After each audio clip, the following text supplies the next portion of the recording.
এসে গেছি আজকে হাড়োয়া মাজার শরীফ। দেখতেই পাচ্ছ হাড়োয়ার মাজার শরীফটা হচ্ছে এই মিডিলই আছে, এই যে জুম করে দেখাবার চেষ্টা করছি।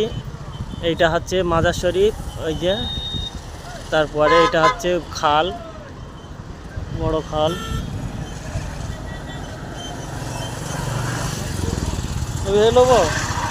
এই দেখতে পাচ্ছ কয়েকটা ছেলে, এরা ভিডিও বানাচ্ছে, ওইখানটায় দেখাই যাচ্ছে, খুব ভালো লাগছে। একদম জুম করে কাছে আনার চেষ্টা করছি।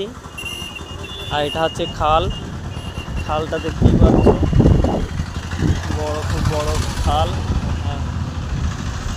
এই অংশটা দেখতে পাচ্ছ,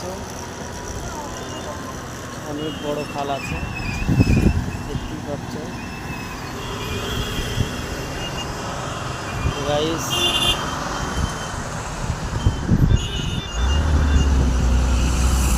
এটা এই সাইডে ধীরে ধীরে এই পাশটা আছে, এটা